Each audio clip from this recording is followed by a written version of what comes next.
Año 870 a.C., Sarepta de Sidón, tierra fenicia, una mujer camina con la pesadez de quien ya no espera el mañana, sus pies descalzos se hunden en el polvo ardiente mientras recoge ramas secas, sus manos tiemblan, pero no es por debilidad física, es por la certeza, en su casa hay un puñado de harina, apenas lo suficiente para caber en su palma cerrada, un poco de aceite en el fondo de una vasija de barro. Hoy preparará su última comida, para ella y para su hijo, y después de ese bocado, solo queda la oscuridad, el hambre es un verdugo que no tiene prisa. Pero, mientras ella abraza su propia muerte, lo que no sabe es que en ese mismo instante, un profeta llamado Elías está caminando hacia ella con un mensaje de Dios que romperá todo lo que creía saber sobre la provisión, la fe y el dolor. Porque esta no es solo la historia de una viuda pobre, es la historia de cómo Dios elige lo más frágil para demostrar su poder más absoluto, es la historia de lo que pasa cuando Dios te pide, lo último que te queda, y lo que encontraremos aquí no es un cuento bonito de provisión mágica, es una de las lecciones más brutales y hermosas sobre cómo se forma la fe real. ¿Por qué el dueño del universo enviaría a su hombre más poderoso ante la mujer más vulnerable del mapa, y lo que es más inquietante?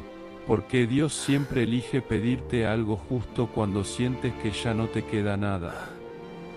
Para entender por qué una viuda en Sarepta está a punto de morir de hambre, hay que retroceder, año 874 a.C., el cielo llevaba años sin soltar una gota. El rey Acab y su reina extranjera, la sanguinaria Jezabel, habían transformado a Israel en una sucursal del infierno. Bajo su tiranía, la nación entró en una apostasía.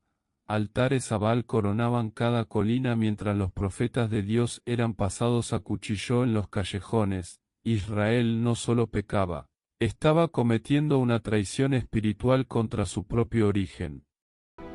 Pero había un hombre que no se arrodilló: Elías, un profeta sin palacio, sin corte, sin ejército, se planta frente al palacio de marfil y mira a Acab directamente a los ojos. Vive Yahvé, Dios de Israel, en cuya presencia estoy, que no habrá lluvia ni rocío en estos años, sino por mi palabra.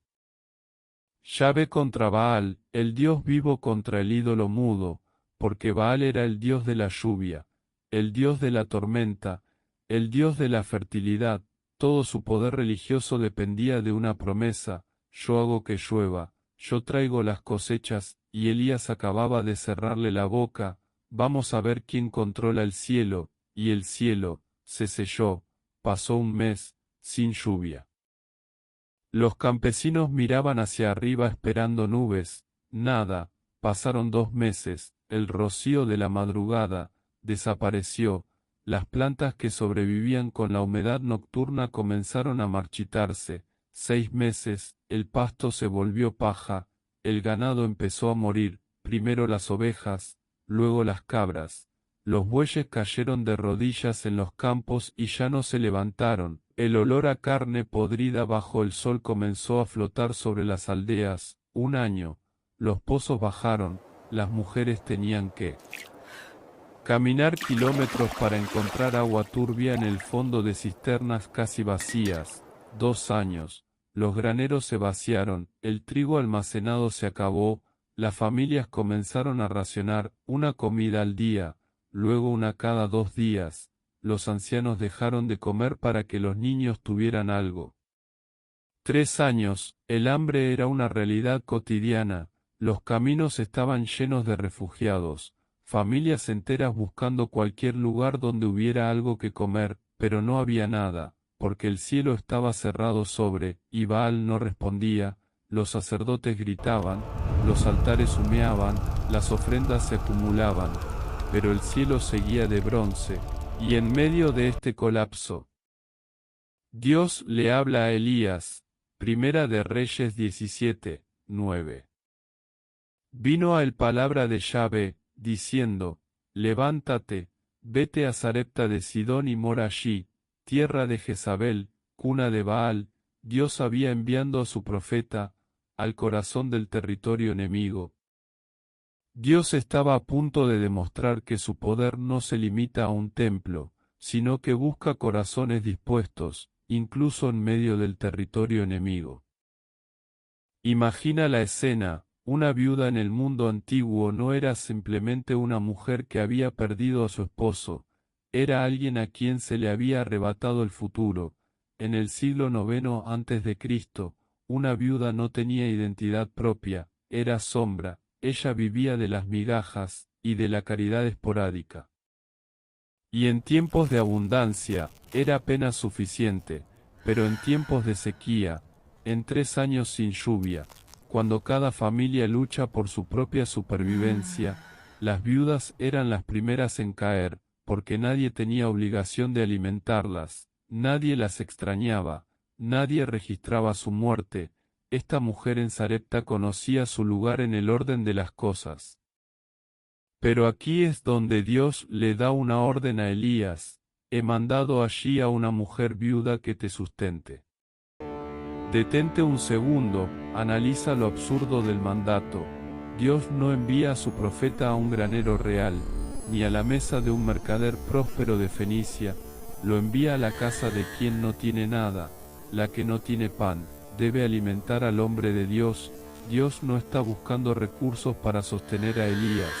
Está buscando el escenario perfecto para demostrar que su poder no depende de la abundancia, sino de la rendición absoluta. Y finalmente, llega a las puertas de la ciudad, y allí, junto a la entrada, una figura encorvada, una mujer, vestida con una túnica desteñida, está recogiendo leña, apenas suficientes para encender un fuego pequeño. Elías se detiene, la observa, y en ese instante, entiende lo que Dios le dijo: esta es ella, la viuda que lo va a sustentar. Pero lo que Elías no puede ver todavía es lo que está ocurriendo dentro de esa mujer. Ella no está recogiendo leña para cocinar la cena, está recogiendo leña para su muerte. Va a mezclar el último puñado de harina con el resto del aceite, va a amasar una torta pequeña, van a comerla juntos, y después, van a acostarse, a esperar que el hambre termine lo que la sequía comenzó. Ella ha pensado en esto durante días. Pero entonces, escucha una voz, un hombre, un extranjero. Elías se acerca, y lo primero que le pide es agua. Ella asiente, camina hacia la vasija, pero antes de que se aleje, Elías añade algo más: tráeme también un poco de pan, y ahí, todo se detiene, la mujer se gira, y su respuesta es una de las más honestas y desgarradoras de toda la Biblia: vive Yahvé tu Dios, que no tengo pan cocido. Solamente un puñado de harina tengo en la tinaja y un poco de aceite en una vasija, y ahora recogía 2 leños para entrar y prepararlo para mí y para mi hijo, para que lo comamos y nos dejemos morir. Y Dios le pide, cuando ya no tiene nada, como le pides a alguien que dé cuando ya llegó al fondo. Pero Elías no retrocede, mira a la mujer a los ojos y le dice algo que cambiará todo: no tengas temor, ve, haz como has dicho, pero hazme a mí primero de ello una pequeña torta cocida debajo de la ceniza y tráemela, y después harás para ti y para tu hijo.